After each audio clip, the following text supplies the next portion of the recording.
"Dad, would you like to come live with us in our new apartment?" "Oh, but my son's wife thinks you shouldn't because she thinks you're an outsider." "Maybe my husband influenced her. He's always controlled me. Now my son and his wife disrespect me and insult me. They're moving from their old apartment to a new one and suggested we live with them. But they called me an outsider and a bother so openly." I was speechless at how cruel they were. When I heard which condo they were buying, I was confused. "Maybe it's best not to live there." "Why are you acting dumb? Are you just jealous we're moving to a new place?" They mocked me, saying this old house suits me and I should stay here forever. No matter how much I warned them, they never listened.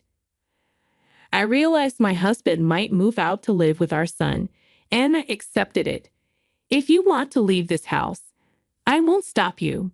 Then 6 months later, my son and his wife came to me in tears, seeking help.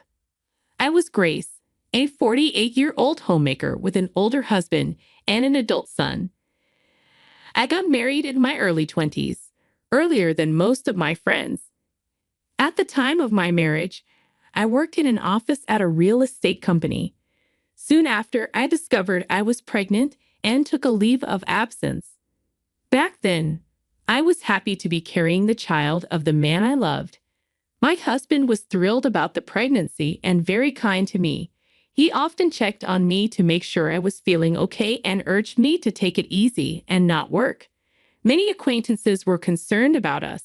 We had met, married, and had a child in less than a year. But I was too happy every day to let them bother me. Months later, I gave birth to a healthy boy, which marked the beginning of a nightmarish time, though I had no way of knowing it then. The nightmare started shortly after I returned home from the hospital following my son's birth. My husband, who had been considerate, suddenly changed his attitude. "Now that I've been doing the housework, it's your turn to work hard," he said coldly. This change made me annoyed and speechless. He instructed me to have all the housework done before he returned from outings. He stopped helping with chores or caring for our son at all. When I asked why he had changed, all I got back were sarcastic remarks and abuse. "You think it's unfair. Unlike you, I work all day and am tired. That's only natural," he would say. While I understood feeling tired after work on weekdays, I expected him to help out at least on weekends. He showed no interest in our child. If I dared to criticize him for this, he verbally assaulted me. "Stop nagging, and don't you dare criticize just because you stay home, you old hag," he would say. After childbirth, many men reportedly stopped seeing their wives as women. Maybe my husband was one of them. Should I try to be more feminine to win back the kind man he once was? Even though I wanted to, I was too exhausted from housework and taking care of our unfamiliar child to even think about dressing up. Eventually, my husband started staying out overnight more often, even on weekdays.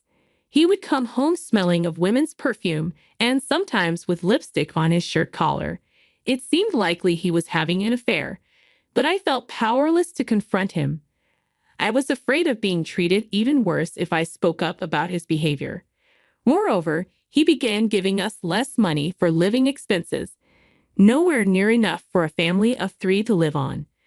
Despite my protests, he wouldn't listen. Managing our household on a tight budget became my responsibility. However well I managed, it was never enough. Reluctantly, I put my son in daycare and returned to work, taking extra shifts on weekends when my husband was home to care for our son. As our son grew older and more independent, my husband suddenly started acting like a good father, even though he had previously shown no interest in childcare. It was upsetting that our son was becoming attached to him. What was worse was when our son started imitating his father's abusive language and mocking attitude towards me. Every time I reprimanded our son for his bad language, it seemed to have no effect. Instead, he would retort, "Dad said I don't have to listen to anything you say." Each time our son insulted me, my husband would just smile and pat him on the head, saying, "Good job, just like me." At this point, I thought about taking our son and divorcing my husband. Years passed, and my son became independent. I no longer needed to stay with my husband, but I had learned to ignore his presence and live life on my terms. Still wanted a divorce, but the idea of confronting him and enduring his verbal abuse again seemed like too much trouble. Amidst all this, my husband's company underwent major staff cuts, and he was laid off. Despite being unemployed, he showed no interest in finding new work and spent his days lounging around at home. He continued with his arrogant attitude as if nothing had changed, and I began to feel stressed again. When we were both working, we could avoid seeing each other at home by adjusting our schedules. However, with him always around, that became impossible. It became difficult to live while avoiding him as before, and my stress only increased. Feeling like I might lose my sanity if this continued, I seriously started considering a divorce. Sometime later, my son, who had moved out some time ago, came to visit and shared some joyful news. He wanted to marry his girlfriend, who he had brought along. I was genuinely happy for my son and blessed them. At first glance, the girlfriend seemed like an ordinary woman. However, during the meeting, which was supposed to be joyful, my husband and son continued to insult me as usual. Seeing the discomfort in the girlfriend's eyes, I felt a slight sense of relief. However, after several meetings, her attitude towards me began to sour, likely influenced by what my son had told her. I sighed and gave up on trying to become close with her. Later, my son and his wife registered their marriage and began living together in an apartment he had rented. Since their place wasn't too far from our house, they visited us now and then. After living there for a while, perhaps finding the apartment too small, they decided to move to a newly built condo. When my son and his wife visited our home to discuss their plans, I was surprised to hear the name of the condo they were considering. Before I could recover from my shock, they said something even more surprising. "Dad, won't you live with us in the brand new condo? It would be more comfortable for you." Taken aback by this sudden proposal, I inadvertently interjected, "What? What are you saying?" Then my daughter-in-law coldly glared at me and said, "Can the outsider please not interfere? We're talking to father-in-law here. Outsiders are not allowed."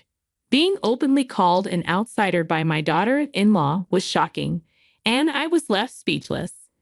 Meanwhile, my son and his wife continued to encourage my husband to live with them, and he seemed keen on the idea. Watching them happily discuss the new home, I began to recover.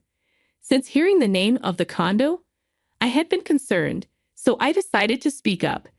"Irvin Court is a bad neighborhood. Maybe you should reconsider that condo." But no one listened to my advice. "What? Give it a rest. Stop butting in. Are you jealous because we're moving into a new condo? That's pathetic. This shabby house suits you. Live here for the rest of your life," they retorted. Once again, my words were ignored, and I realized this. Finally, I came to terms with it. If my husband wants to move out and live with them, it might be the right opportunity. Fine, if you also want to leave this house, I won't stop you. But if that's the case, could you please divorce me first? I suggested to my husband. My husband looked slightly surprised at my suggestion. Soon after, my husband smirked and agreed to the divorce immediately, signing the papers without hesitation. His nonchalant acceptance surprised me more than anything. I realized I should have divorced him sooner while he was still agreeable. I then presented him with property division waiver documents I had prepared in advance through a lawyer. This document essentially agreed not to divide any property during the divorce. My husband, thinking he had more money than me, felt it was advantageous not to divide the property, believing it would be a loss for him. Despite having an easy opportunity to gain money, he disdainfully signed the papers, as if calling me foolish for giving up such an opportunity. I held back my irritation and watched as he signed the document. Thus, our divorce was finalized, And soon after, he moved into the condominium purchased by my son and his wife. 6 months after the divorce, while I was enjoying my carefree single life, I received a call from my son. "Mom, please do something. Dad won't work, and we're struggling," he said desperately. My ex-husband had initially lived off his unemployment benefits and savings, but once those ran out, he completely depended on my son and his wife's income. No matter how much they urged him, he refused to work and only strained their finances. Although I could have predicted this, it was unexpected for my son and his wife. They had apparently planned to receive financial support from my ex-husband, who had always lied about having plenty of money. Believing his lies, they thought living with him would help with their mortgage payments, so they bought a more expensive condo than they could afford on their income alone. Instead of providing any financial support, my ex-husband only depleted their resources. Rushing to ask for my help was the outcome of their poor judgment. Hearing all this, I could only shake my head in disbelief. "That's why I told you that buying a condo was a bad idea. You didn't fully listen to me, did you?" I said. Indeed, I worked in real estate, so I knew the price of the condo they were planning to buy was not suitable for their income. I had tried to advise against the purchase because I thought they would not be able to afford the payments. Upon learning the truth that his father was not as financially secure as he had believed, my son was at a loss for words. Eventually regaining his composure, he bitterly muttered, "I can't believe Dad had so little money. And to think, Mom, how did you manage to support him with your meager earnings?" Frustrated by my son's misguided comments, I sighed again and said, "I don't know what your father told you." Then I explained my own situation. When my son was younger, I returned to work at the real estate company where I had previously been employed. Realizing there was a limit to increasing my income that way, amidst demanding days of work, household chores, and childcare, I obtained qualifications such as a licensed real estate broker and appraiser. Through gaining experience at the real estate company, I eventually started my own business a few years ago. By that time, I had become accustomed to ignoring my ex-husband, who had completely disregarded me and likely didn't even notice that I had started my own business. My business grew more successfully than anticipated, and within a few years, I was earning substantially more than I did as an employee. That's why I made sure to handle the property division during our divorce. After hearing my story, my son seemed stunned on the other end of the phone. "Well, that's the situation. You should also strive to live independently without relying on others," I told him. After saying this to my silent son, I hung up the phone. A few days later, surprisingly, my ex-husband and my son's family showed up at my workplace. After our divorce, I had moved out of the house we had lived in and had not disclosed my new address to them. Yet somehow, they had found out where I was. Wondering about this, it must have shown on my face because my son said, "I really wanted to see you, Mom, so I searched desperately to find you." It seemed my ex-husband, having heard about my conversation with our son, approached me with a greedy look in his eyes. "I supported you all this time. Give me something in return," he said. I couldn't help but snort at his ridiculous claim. "What are you talking about? You supported me. You never helped around the house, just belittled and ignored me." "Stop joking, please," I retorted. My ex-husband was at a loss for words. Though their visit was honestly a nuisance, it might have been fortuitously timed. Deciding to settle everything once and for all, I stepped out of the room and called a certain man, saying, "I need you to come here right now." While waiting for the person I had called, I managed to keep my ex-husband and his family in the reception room. They sat there slightly perplexed but stayed put, munching away at the snacks on the table. Were they that hard up for food? As I grew incredulous at their lack of decorum, the person I had called arrived. "Sorry to keep you waiting," said the man as he entered the reception room. It was the lawyer who served as the legal advisor for my company and had handled the paperwork during my divorce. Seeing the lawyer suddenly appear, my ex-husband and his family were taken aback. I didn't wait for their confusion to settle and quickly addressed my ex-husband. "I will be claiming property division from you." My ex-husband objected. "What property division? What are you talking about? What did I do?" As expected, my ex-husband objected, but I calmly informed him, "I won't let you forget how you treated me during our marriage." In fact, I had been keeping a record of all his mistreatments, thinking it might come in handy if we ever divorced. This included details of the verbal abuse he had hurled at me, the long hours I had to work because he wouldn't provide enough for living expenses, and evidence of his infidelity. After consulting with my lawyer with this information, I was told it was possible to claim property division, so I proceeded with it. Yet my ex-husband smirked arrogantly, claiming he had no money to pay any property division. To this declaration of unwillingness to pay, the lawyer coldly asked, "Shall we settle this in court then? We have sufficient evidence to claim property division on behalf of the lady. If you refuse, we will proceed with appropriate measures." As soon as he heard the word court, my ex-husband panicked. "Court? No, I didn't really." Eventually, perhaps out of fear of litigation, he'd agreed to pay the property division. Seeing his pitiful state, it seems my son and his wife finally saw him for what he was, desperate for money. "Mom, I'm sorry for everything up until now. We'll take good care of you from now on. Let's get along, okay?" they said, cozying up to me. It was obvious they were acting out of financial interest, and their attitude was displeasing. Even though they were my son and his wife, I decided to firmly push them away as a last act of love. "No matter what you say or do, I will not provide financial support for you in the future. Earn your own money instead of begging from someone else," I sternly told them.